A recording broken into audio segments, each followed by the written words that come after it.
The two Jills, a psychologist and psychic intuitive, reveal mind-blowing insights that turn psychology, self-help, and conscious teachings on their heads. Why?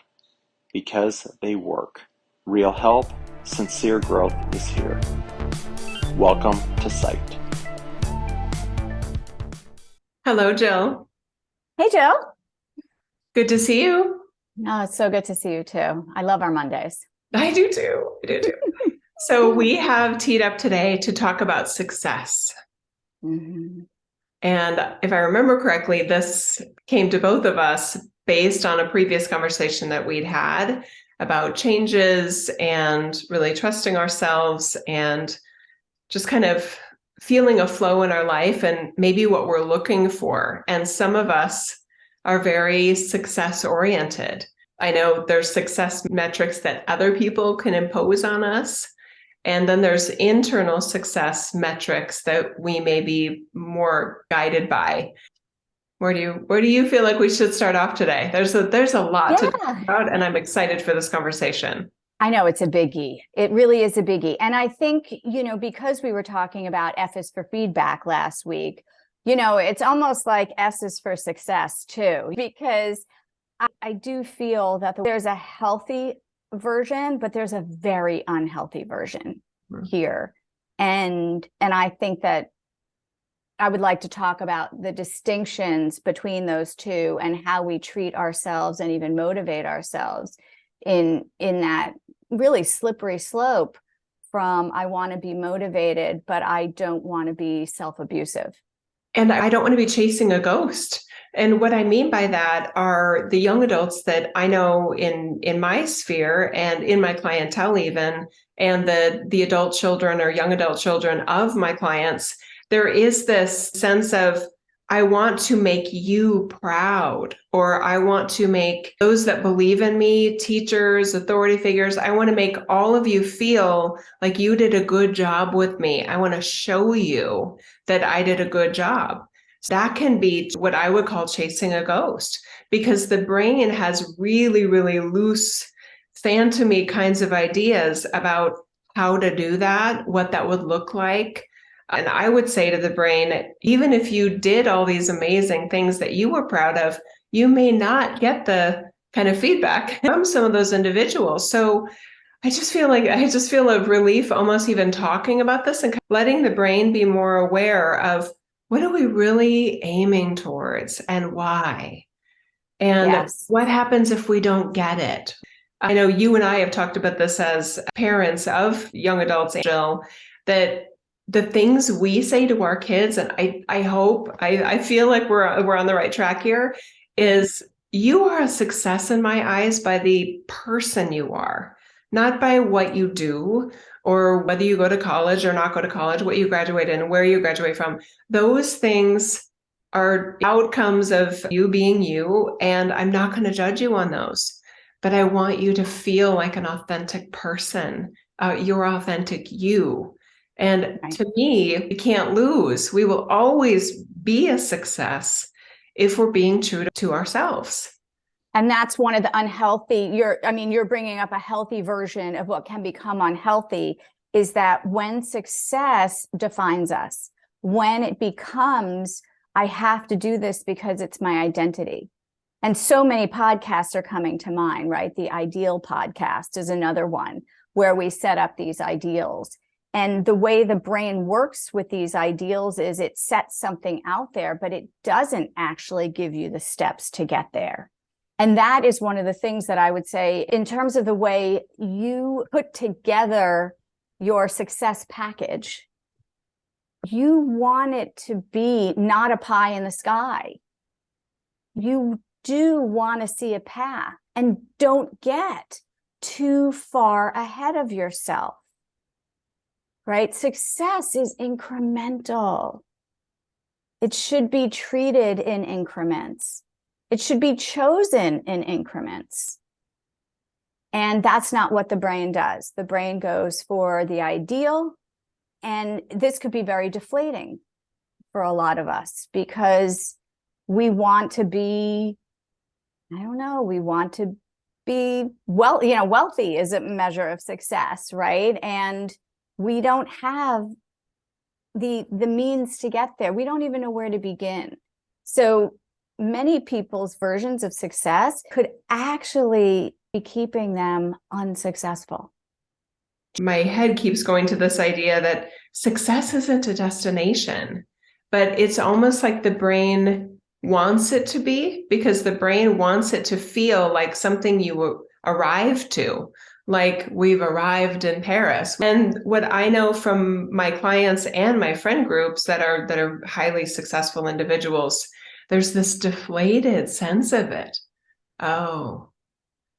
And if they really look back on what they thought reaching that level of success would feel like, it's often a disappointment, because again, the brain is chasing something and it feels like success is something you're not until you get there. And since the brain has misconstrued what that is, it can't appreciate it.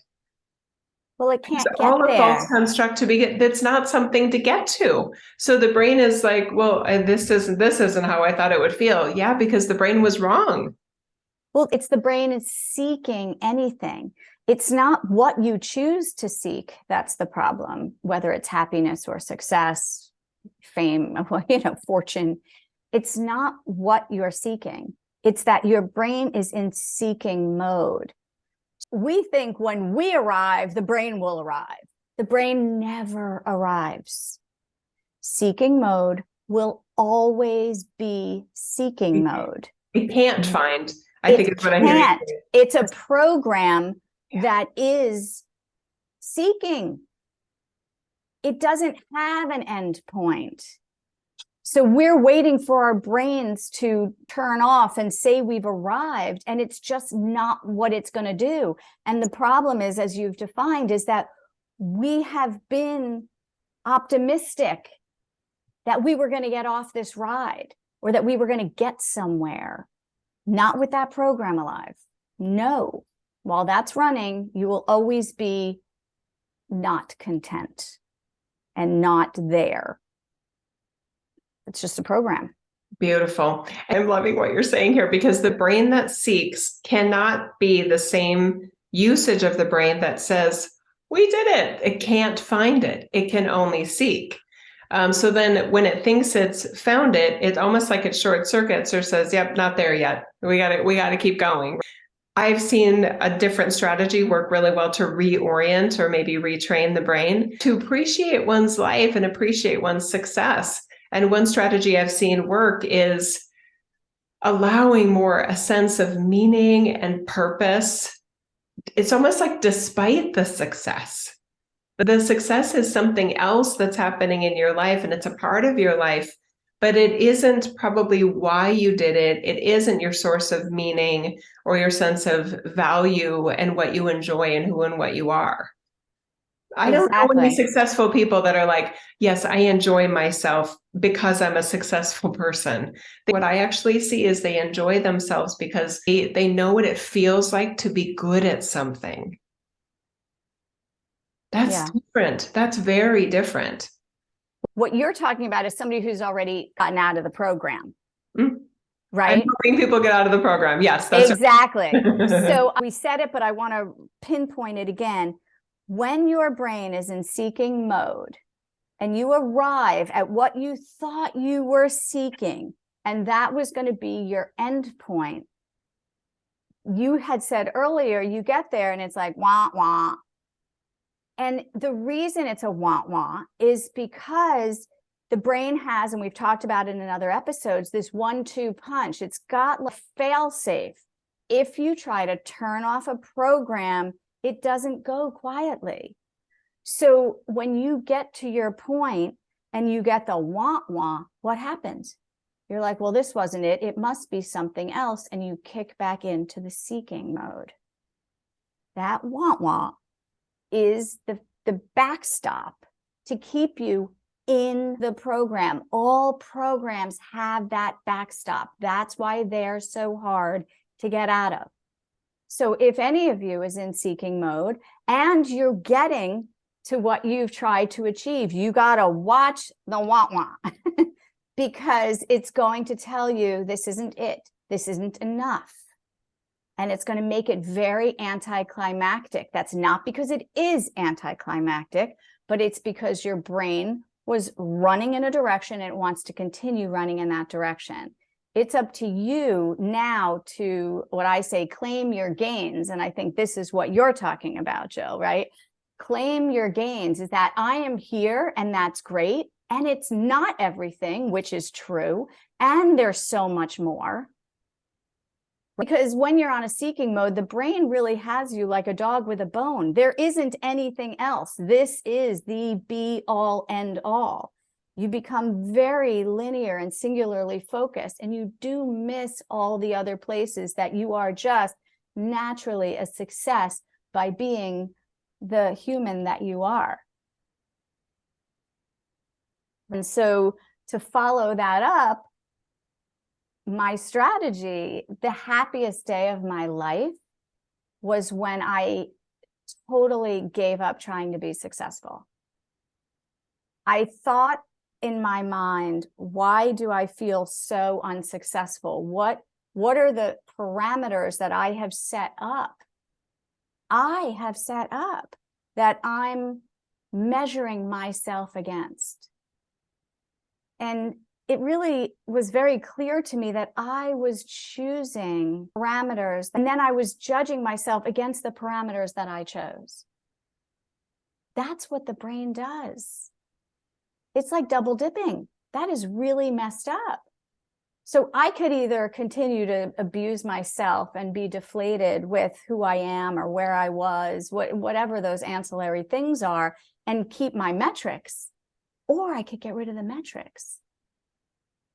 And that's what I did. I'm like, there are no metrics for me right now to success. I don't have them, because that would, by definition, say that I'm not a success. That's useful. That's really, really useful what you just said. And I encourage people to rewind and listen to that all over again if they're like, no, I'm still seeking. For those that haven't felt success and they really, really want to feel successful, I would encourage those individuals to just stop for a minute.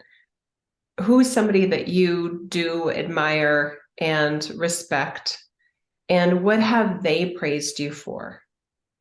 What do they feel you're successful at that your brain is not giving you credit for?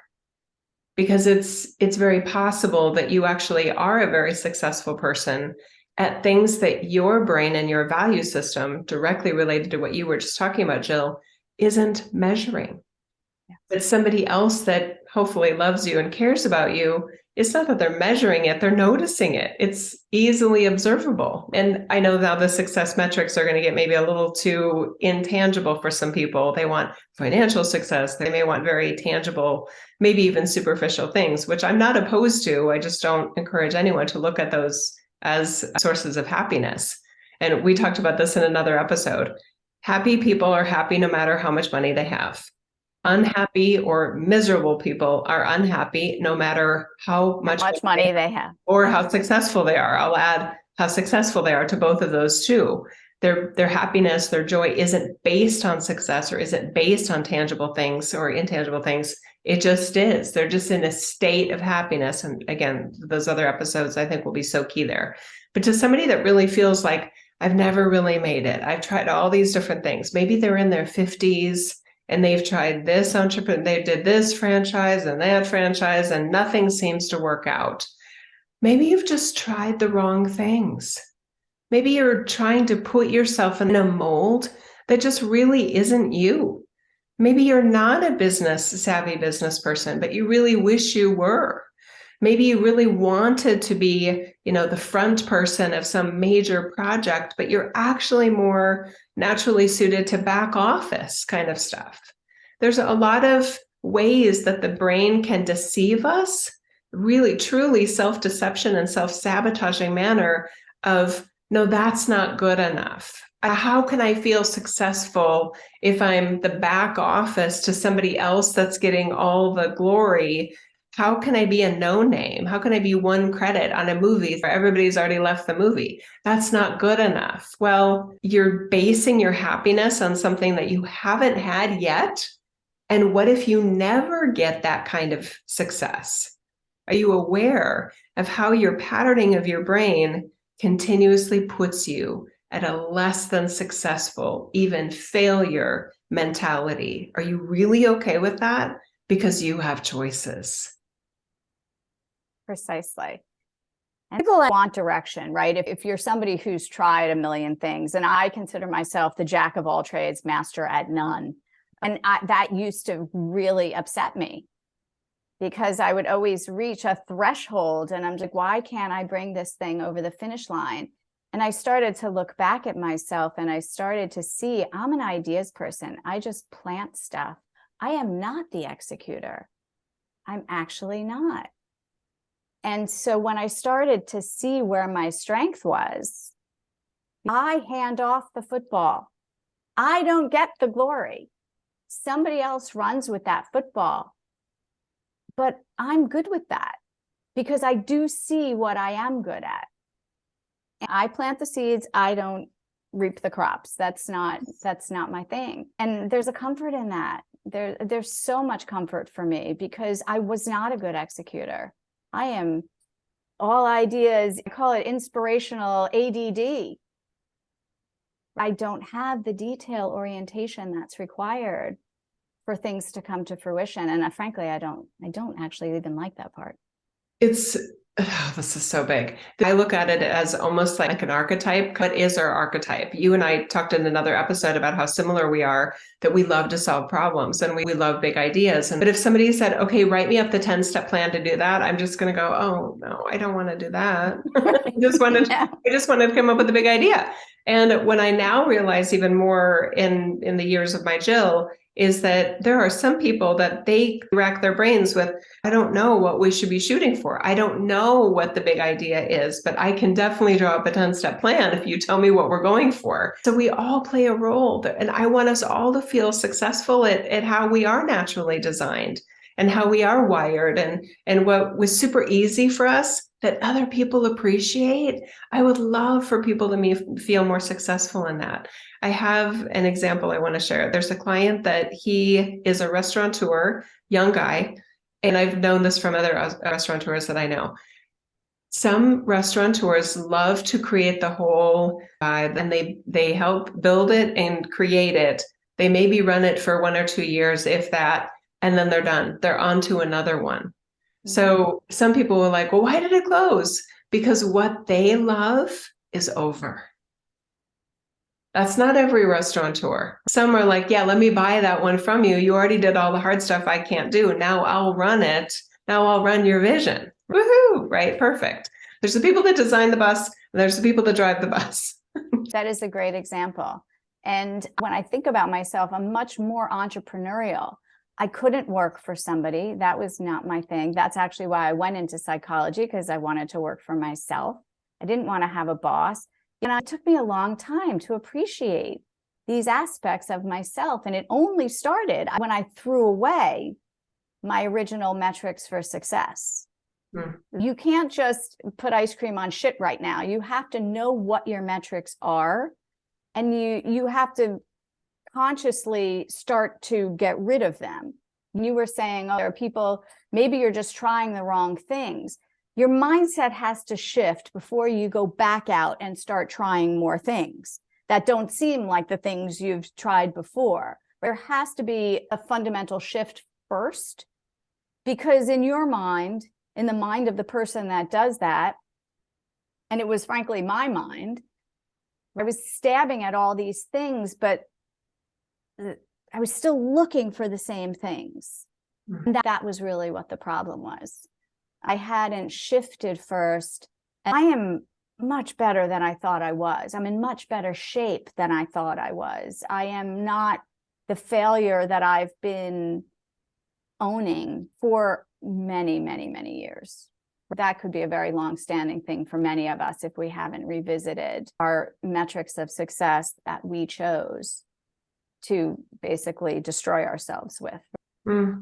And as your friend, Jill, it's been so beautiful to be alongside you in that reframing that you've done in that way. Because I know I'm not the only one. I'm very confident I'm not the only one that we never looked at you as a failure. But when our internal reference points of success and a version of personal success is skewed and distorted, there's just no room for joy there. And that just breaks my heart, right? So I love that you did that. I want to add maybe an additional notation about what you were talking about regarding your choice of psychology and you didn't want to work for a boss. I see this sometimes in client work, and this isn't about you personally, Jill. There are individuals that in order to be successful, they have to work for themselves because they never want to have a boss. They don't work well with bosses, etc.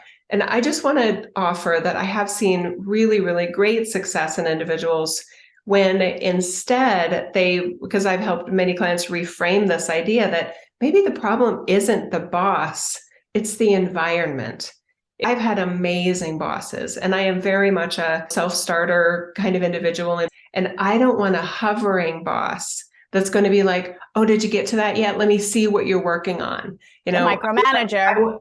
Right. I want independence. See that episode. Yeah, exactly. Yes, micromanager. I want independence. I want all those things. So for me, the story wasn't, I have to work for them myself, or I never would have had the success I had in business in the careers that I had in the multiple industries I worked in. So for me, I didn't have that storyline. And I just want to offer some people that are thinking success for them means they can't have a boss, that there may be other parameters that are actually more important than whether there is a boss. And now as a successful business owner, and I created the business now for 10 plus years, my sense is we all have a boss.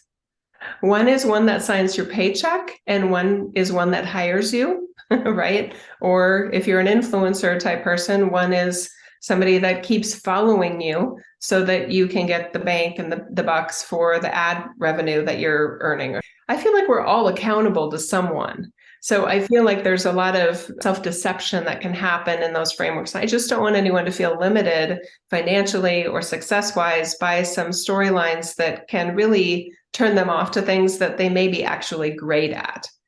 Well, I want to do a caveat there, because when I started my journey, psychology, that was 30 years ago.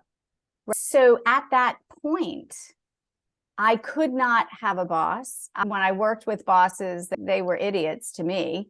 And that lasted an egregiously long time. I can tell you right now, I could do anything because I am not attached to success at all. I could have a boss. They're not going to impinge on me at all. That's the shift that I was talking about.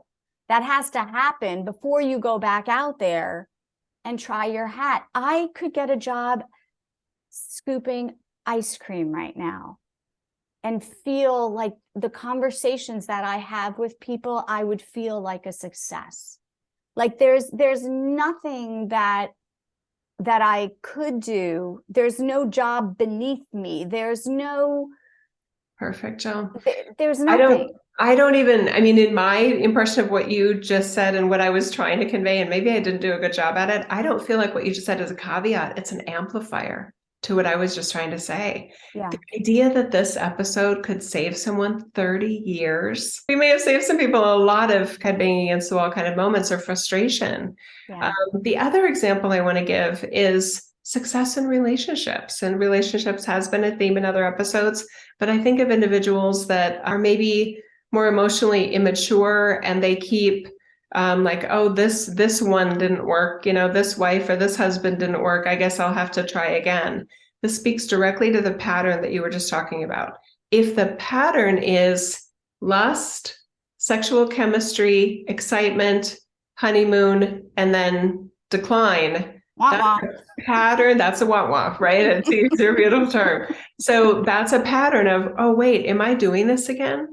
Am I in that moment of the lust and the attraction and the hoping you're attracted back to me, whatever the way addictive pattern might be, is whatever the loop is, that stop the loop. Entrepreneurs do this too, right? Serial entrepreneurs that are unsuccessfully serial entrepreneurs, right? I think we all probably know somebody that they're constantly, every time you see them, I got the best idea. I'm working on this thing. It's going to be the next big thing. Energetically, some of these people can be exhausting because they've tried all of these different things. And some of these people I'm thinking of personally, they're kooky ideas that energetically I'm like, that's never going to work. And that you are not anywhere in that category with me and how I know you, nor energetically. But there's just these people that are constantly, they may be asking for money all the time, asking for investment, seed money, all this stuff.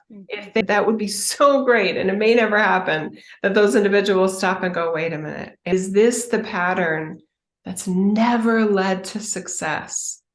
And I'm in this loop again. And why would the outcome be any different?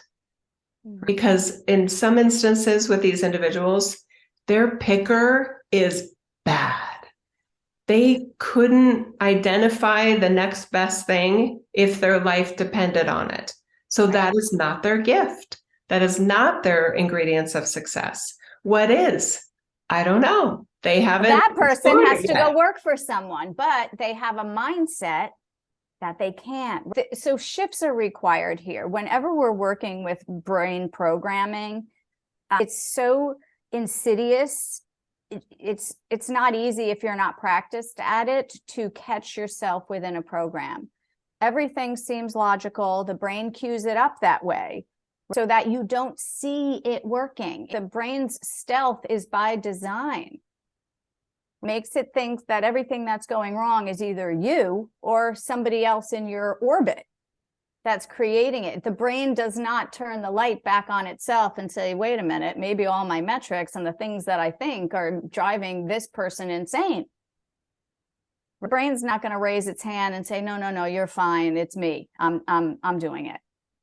So that's why you and I have these conversations, is to try and get people to don't look at yourself as the problem. Don't look at the person next to you as your problem. Don't look at your spouse, your boss, your kids as your problem.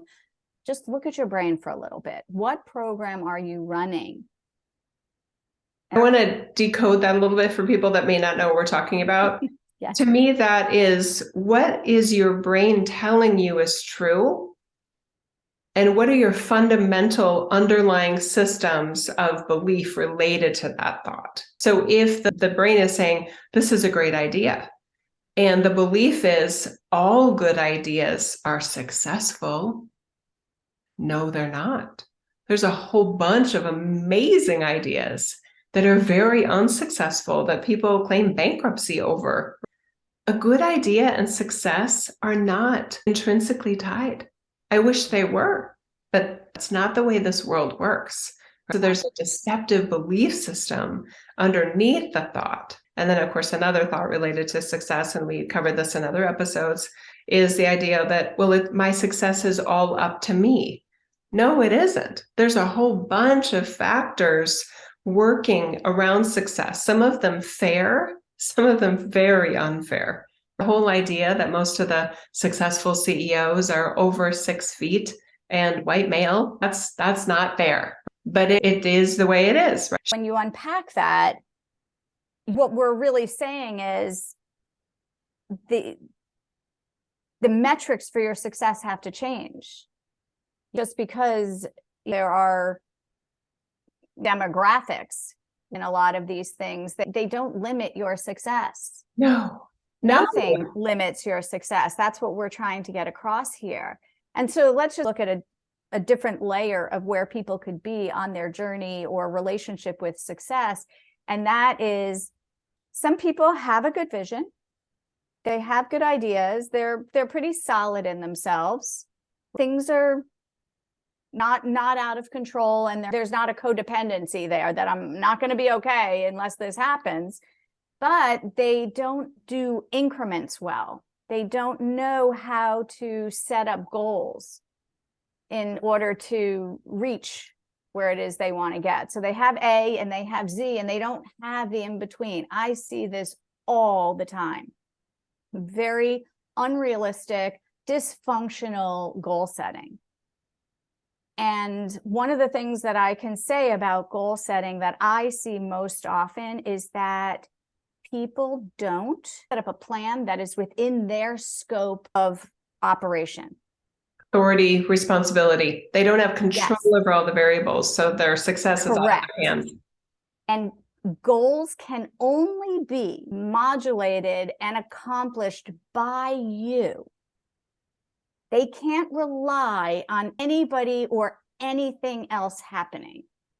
And that's one of the key factors. They say, now all I have to do is just get this person to hire me, or I just have to get this lined up. If it's not in your control, it's not a goal. So do you feel like it's healthier for them to call it a hope or a dream, but not something they're holding themselves accountable to? What do you recommend there, Jill? If they do actually want the job after, whatever, or a salary or certain level of success in that's a good question. The way I see sort of increments is I always keep moving. I never stay in a waiting position. Sometimes if I'm really jammed up, I will just move in any direction, just what I call to massage the field. Because the energy of movement is movement. The energy of waiting is stagnant. They don't overlap. So the one thing I do is I stay in motion. And sometimes it can be frenetic if I'm really jammed up, but otherwise I like to stay in motion in direction of what I'm trying to do. So you have to figure out, and there's a creativity to it. You have to figure out what is in your control. And however small that increment is, you have to figure out the next piece that you can control. You don't have to have A to Z. You just have to have what a friend of mine calls the next right action. That's good. And you don't get far ahead of yourself here, but you keep moving. It's miraculous. That's good. I love your word motion and movement. And I'm glad you added this action. I think what you mean also there is you're actively trying to create an outcome is what you're really doing. And where there are dependencies on other people, whether that's a recruiter, if you're looking for a job, or a hiring manager, or a client win, or you're acknowledging, I have full control over me, but I don't have control over another person. So I will do what I can. And here's the magic part for success. See how it goes. And if it doesn't go the way you want it to, are you giving yourself a time limit on how much time you'll give yourself before you're determining if it is successful or not, or if you are successful at that? And I just really want to offer everybody a hug that feels unsuccessful at whatever it is, relationship, health, career, financial freedom, because this is complicated. And I want to respect the fact that sometimes success, it's nonlinear, it doesn't make sense, it's not logical, and it seems to just happen for people. And other people that seem maybe even more deserving, more worthy, more talented, more hardworking, all these other respectable attributes, success doesn't happen in some instances. Success doesn't always make sense.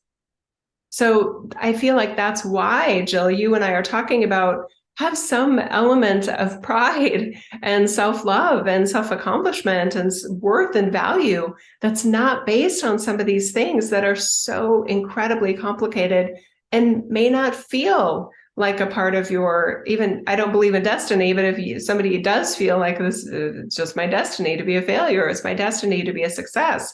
I do believe in luck. We have another episode on luck and things like that. I feel like that's so important, but success tied to happiness and enjoyment is a recipe for disappointment, because those that have success are not automatically in a state of enjoyment and life fulfillment. And those people that feel like, no, once I get successful, I will feel fulfilled. I promise you, you won't. I guarantee you won't. Because if you don't know what fulfillment and a sense of feeling whole and complete feels like without that success that your brain has come up with, you won't know it when you get it either. I promise you. So that's the lack mentality. Right? If you're feeling this sense of lack and feeling like I'm not a success, there's nothing external that can get you there. And maybe it can get you there for like a hot sec, but it won't last. So the brain will be related back what we were into talking about with mode. seeking. Yeah. So there's the Yeah. seeking mindset, and then there's the fulfillment mindset, which are very directly related. They're very, very similar. Exactly. Because yeah, it's the lack versus the abundance. Right? Both say we're not there yet. The brain in both instances, nope, we're not there yet. And the other hack that I have for when you're doing the goals, like you were saying, if you have a headhunter who's involved, or you're stuck in an HR abyss on something that you've applied for, and you just really don't know. I've actually come across this with my kids right now. They've been in their initial jobs long enough that there's a pressure point now happening.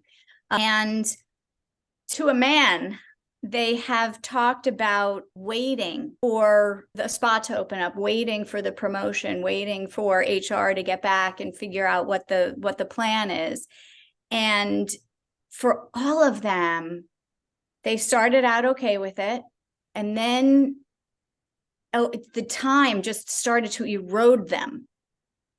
They became frustrated and irritable, and the waiting was just going on too long. And so to each of them, I say, it's the action I was talking about before. You have to start massaging the field. Inaction breeds inaction. That's it. So start floating resumes. Just send them out. You just have to get the energy flowing, literally. Have conversations. Go and meet with the person. If there's a person, yes, exactly. And not just blindly, intentionally. If there's an individual that you want to work for or work with, or you want as a client, but you're not there yet, or you know that you don't have the experience yet, or go and invite them and do a brief, and then, do you have 10 minutes? I just want to chat with you about something. This is what I'm hoping to achieve, or this is where I want to be. Do you have some words of wisdom for me? And I did that at HP when I was going for a promotion, or I wanted to get somebody else's opinion about it. I went straight to the general manager. I mean, some of my other finance colleagues were like, you what? You went to talk to Chris? And I'm like, yeah. I mean, like, I just went to ask him. And they were like, did he meet with you? I'm like, yeah, he totally met with me. And he had a lot of ideas about how we valued the role and, what he's seen happen for individuals in those roles. That was a meaningful connection there, but I wasn't following protocol. There was no manual to say to do that. I was just like, who do I want? Who do I hope to get FaceTime with to just have a conversation? That's even more active than a resume, because people sometimes don't make decisions based on the resume. It's based on the person that comes to mind for something. 100%. Yeah, you're 100% correct. In addition to what you're saying. Right. So you get the movement. And some of it can be targeted, and some of it can just be movement. I remember when I was having my kids, my husband was in between jobs. We didn't know where we were going to live. I had to get the kids into some preschool somewhere, but I didn't know where we were going to be living. I just rented a place in each of the possibilities. I couldn't sit there and wait. I enrolled them in 3 different schools until we figured out where his job was going to land us. Smart. Right? That's so smart. I can't sit and wait. I'm not a waiter. So when other people come to me and they're in the waiting position, I'm like, massage the field, right? And another thing that helps this is it's a way, when I say a hack, I'm talking about ways to shift your brain from doing what it normally does. And so your brain always says the only way, it has one way of basically being happy, one way of achieving success. There are infinite possibilities in every moment. I cannot say that enough. Your brain alights on one of them, and that's your life. So what I tend to do to stop the brain pattern there is I energetically get myself comfortable with all outcomes. If I go for an interview, I'm like, if I get the job, I'm fine. If I don't get the job, I'm fine. The reality is that is a truth. That is probably the only thing in the whole process that is true. Whether you get the job, you're fine. Whether you don't get the job, you are fine. And so once you can get your brain calmed and not so, I got to get it, like a dog with a bone rabid, you come back online, yourself much better, and your ability to see options or see goals or see increments is exponentially enhanced.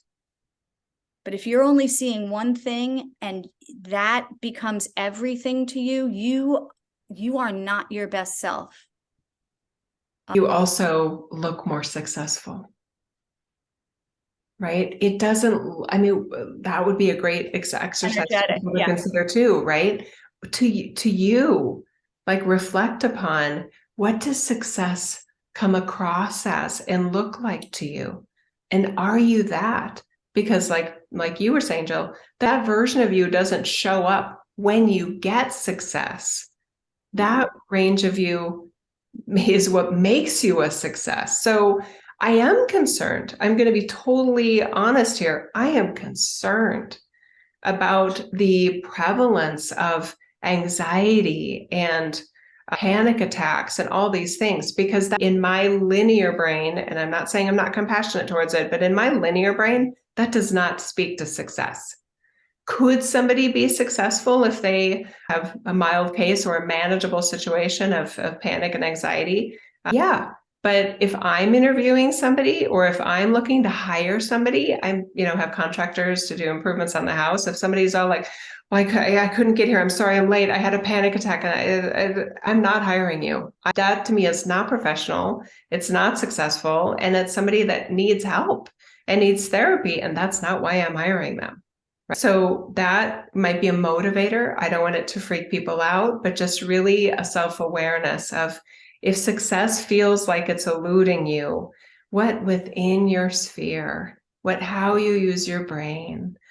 Listen to all the episodes we've done. There's so much here to help you reorient yourself and retrain your brain to be as successful as you want to feel, so that you can create more of that success. These are serious tools we're offering in this podcast. 100%. I don't think anybody should be bogged down by their idea of success. I think you throw away the idea. I told this story before, but I was talking to parents and they were like, Jill, I can't get my kid to pick up their socks, unload the dishwasher, make their bed, apply to colleges. And in their mind, that was like how they were going to be good parents. That was their version of success, was how this child behaved. We already just talked about, they don't have control over whether their kid picks up their socks. Honestly, they don't.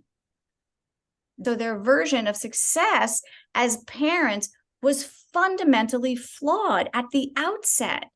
Now you go and you look at their relationship, and of course it's a toilet relationship, because all they're doing is harping on the kid to try and get the kid to do what they're asking so that they can be successful. It's terrible. Right?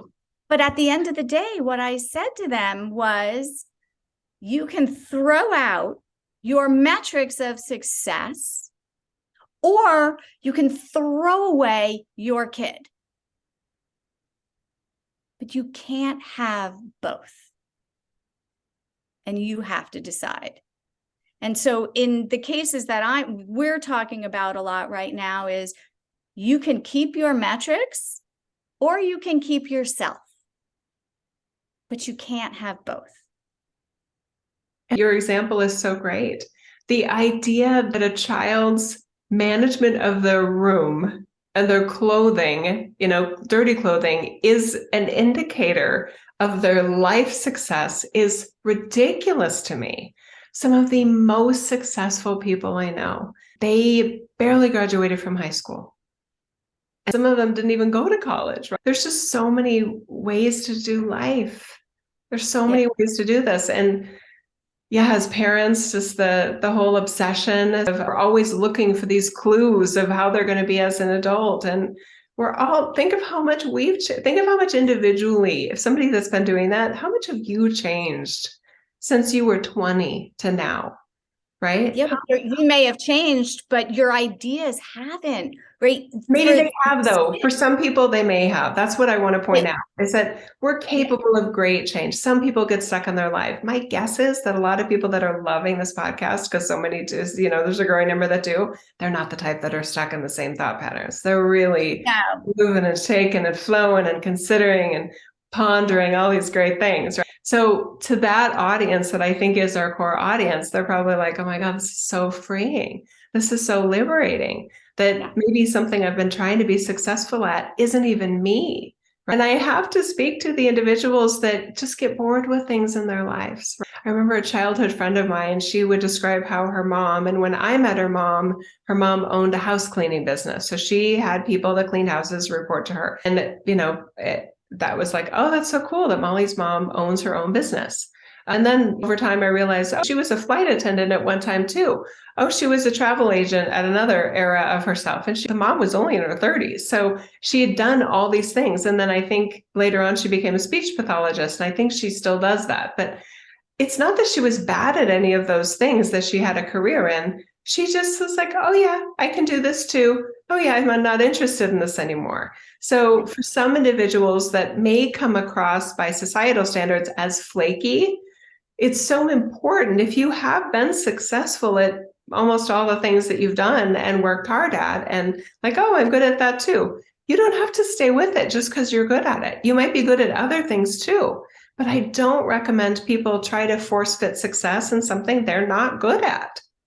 So you told an example of exactly what I was going to say, because our ideas of what success are do come from the parents who are telling us to pick up the socks. And linear is one of the biggest failures in the success rubric, because if you even think generationally how things have changed, people used to stay in their jobs for a really long time. That's not the case now. But the older set is looking at the newer set thinking, what's wrong with them? But things have changed, right? So let's take age out of it. I'm sorry to interrupt, but let's take age out of it. I really want to do that because my friend Molly's mom, she's the same age as my dad, who was a pharmacist forever. So I really want to, I'm going to offer to resist the idea of this generation is going to be changing all the time, but other generations didn't. I don't think that's true. I think it was just the example that I was giving. Okay, I'm sorry. If it's the people who are telling you to clean up your socks, who says you have to find your passion, you have to find, I'm just giving one example, stating it all the way through, is that you have to start to hear, wait, is this my idea of success? Or did I inherit this from somewhere? Did I inherit it from society? Did I inherit it from my grandfather? Where did this idea come from? And then you can say, is it mine? Do I want to keep it? If it serves you, you keep it. If it doesn't serve you, you throw it out. So we have to do a little mining in there. We've sort of Frankensteined an idea of success together. It's a very patchwork thing we probably have going on there. And if you're struggling with it, then we advise you'd be like, what is it? What are my criteria? And like I said, where do they come from? Are they mine? Do I want to keep them? Is it serving me? Anything right now that is causing you to abuse yourself and you're characterizing it as, I need that whip to motivate me, that's a red flag. There's motivation, which always comes and should come from a slightly uncomfortable place, but it should not come from a really beaten, self-abusive kind of criteria. So just be very mindful of how you can use this to to motivate or demotivate. It's very subtle. Beautiful. We covered a lot, Jill. I think we did. We I think covered it was a lot. big. And hugs to everyone that has felt success. Great job. Even if you don't exactly know how you did it, wonderful job. And those that are still kind of feeling like they're waiting for success, look again at your life. Ask somebody that knows you well, that maybe is a kind of a natural cheerleader. Ask them, do you look at me as a successful person and in certain parts of my life? And if so, how and why? So that you can train your brain that you actually maybe are more successful than you think you are. And that may help you foster more success in other parts of your life. And then there's the Jill Lankler version, which is throw out success entirely. You don't need it as a brain construct. I think it causes more harm than good, but that's just me. I don't think you need it. I think it's unnecessary. I love that. And I'm definitely I love the A. I love to find out if I had the high in the class. I'm competitive with myself. So for me, no goals would be like, what am I going to do today? I like the, where's the bar and, how much work do I have to get there? I enjoy that. I mean, this may sound nerdy. I enjoy feeling successful in my life. Right? I love to try new things and to do them well. And I love to help people. So that's like my number one thing. If I'm helping people, so I wouldn't probably want to be successful at something that isn't helping anybody. Sorry I interrupted you earlier, Jill. I love you so much. All right. So that's a wrap for S is for success. Very good. All right. Thanks, Jill. That was fun.